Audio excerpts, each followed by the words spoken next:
It's hip hop. It's hip hop. It's hip hop. It's hip hop. It's hip hop. It's hip hop. It's hip hop. It's hip hop. It's hip hop.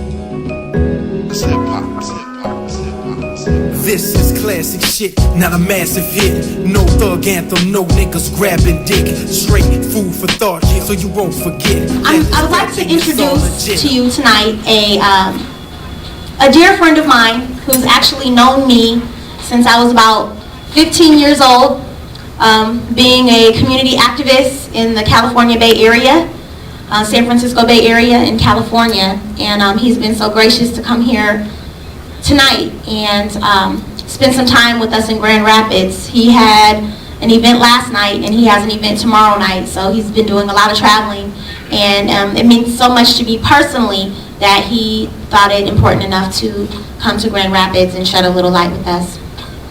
Davey-D is the host of Hard Knock Radio, which is a daily show focusing on hip-hop and politics.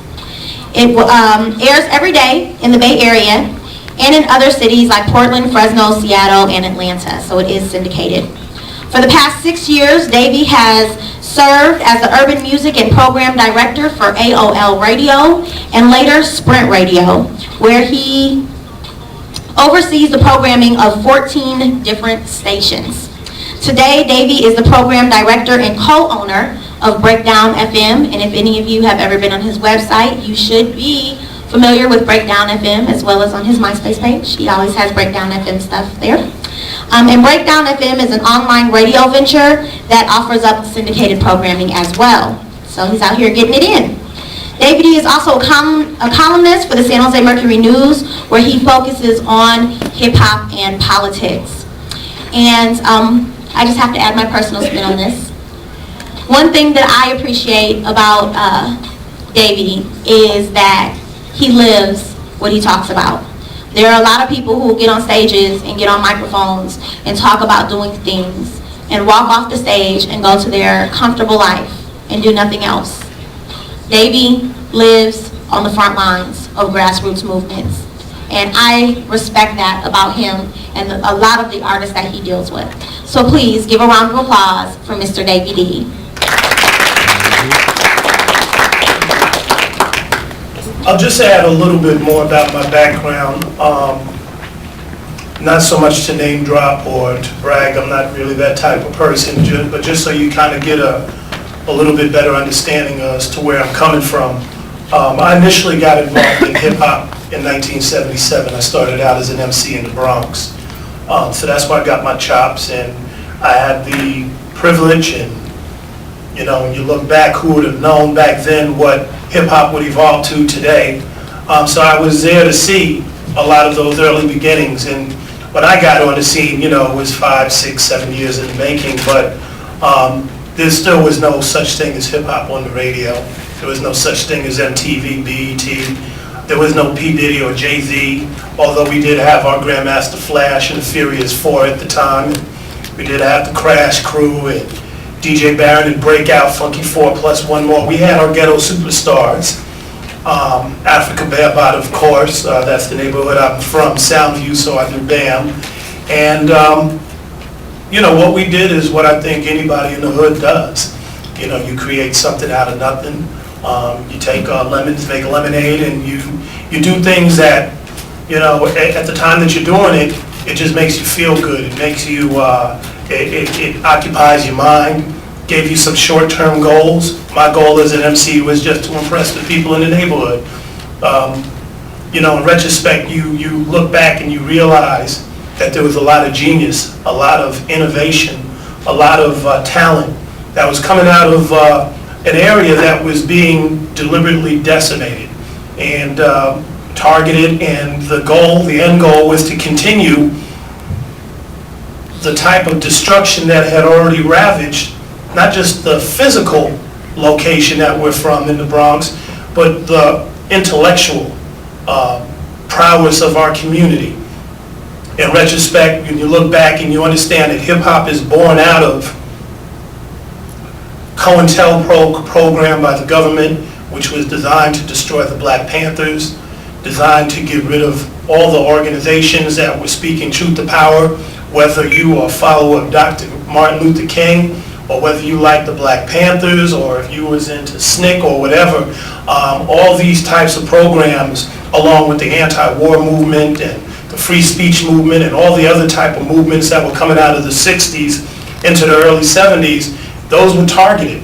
And what it resulted in was a whole entire generation either being made irrelevant or just being imprisoned, and in many cases killed, which left young people that were coming up, at least in our area, without the proper guidance, so to speak, without the full understanding of what came before them, without having somebody to say these are the footsteps that we laid down and you can follow. And so it's in that backdrop that hip-hop came out. And so when we talk about hip-hop and politics, I'm always clear to talk to people and let them know that hip-hop was not something that was the result of some 2 or 3 people, Kool Herc or Bambaataa or Flash or any other pioneer that you want to name. They didn't wake up one day and say, gee, let's go to the library and create this art form that we now enjoy. The hip-hop was a set of expressions that came out of or was in reaction to political and social oppression. And so it's important to understand that when we talk about hip-hop and politics, the birth of hip-hop was a political result. That's where it came out of.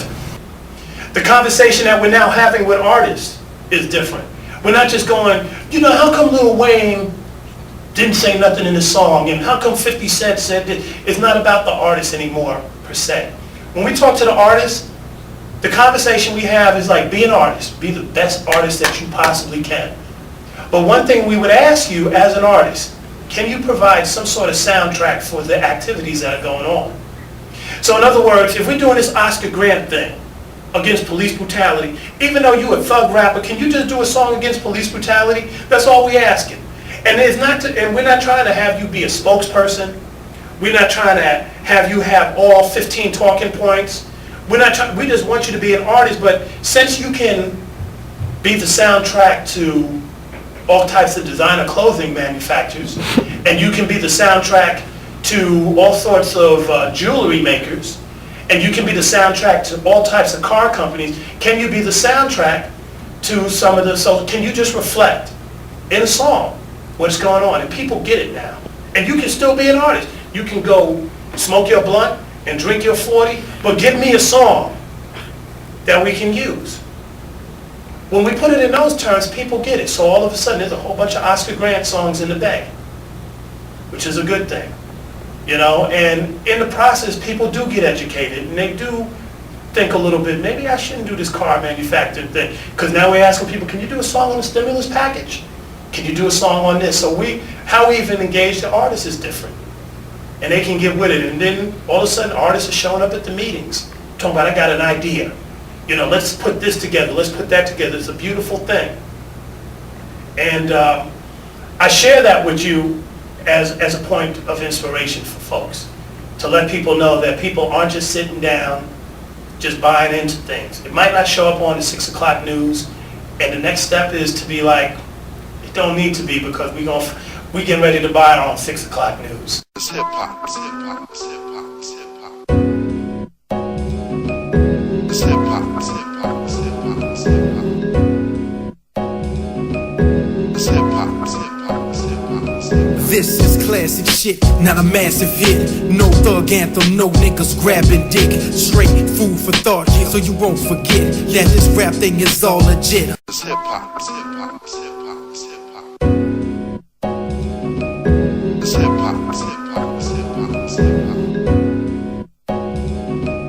It's hip-hop, it's hip-hop, it's hip-hop, it's hip-hop. This is classic shit, not a massive hit. No thug anthem, no niggas grabbing dick. Straight food for thought, so you won't forget that this rap thing is all legit.